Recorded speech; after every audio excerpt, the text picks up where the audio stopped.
Prayer complete అయిపోయిన తర్వాత భోజనాలు కూడా స్టార్ట్ అయినాయి. పిలిచిన ప్రతి ఒక్కరూ చాలా వరకు వచ్చారు. వచ్చిన అందరికీ చాలా చాలా థ్యాంక్ యూ. మా మావయ్య గారు చనిపోయినప్పుడు దినం జరిగినప్పుడు ఇంట్లో కాకుండా ఇక్కడ మా ఇంటి దగ్గర సంవత్సరికం చేయడానికి రీజన్ ఏంటో నేను ఈ వీడియోలో చెప్తాను. ఫస్ట్ ఏంటంటే అప్పుడు అనుకోకుండా జరిగిపోయిన తర్వాత అక్కడే ఉండిపోవాల్సి వచ్చింది.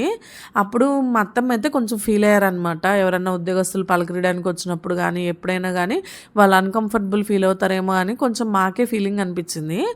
మెయిన్ ఏంటంటే ఇద్దరు ఉద్యోగస్తులు కాబట్టి చాలామంది ఎంప్లాయీస్ వస్తారు. అలాంటప్పుడు వాళ్ళకి మంచిగా అన్ని వసతులు ఇవ్వాలి అని చెప్పి మేమైతే ఇలా డిసైడ్ అయ్యాము. ఫస్ట్ అసలు ఇప్పుడు ఇంటి పెద్ద దిక్కు మా అత్తమ్మే కాబట్టి ఇంకా ఆమె డెసిషన్కే వదిలేసాం ఏదైనా, ఇంట్లో ఎవరైనా సరే.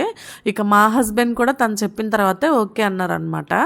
ఇంకా సెకండ్ రీజన్ ఏంటంటే ఇక్కడైతే మనకి ఎదురు ప్లేస్ ఉండిద్ది, ఎవరి ఇంటి ముందు మనం చేసుకునే పని లేకుండా మన ప్లేస్లో మనమే చేసుకోవచ్చు అని చెప్పి ఇది అసలు కంప్లీట్గా మా ఫ్యామిలీకి పర్సనల్ థింగ్.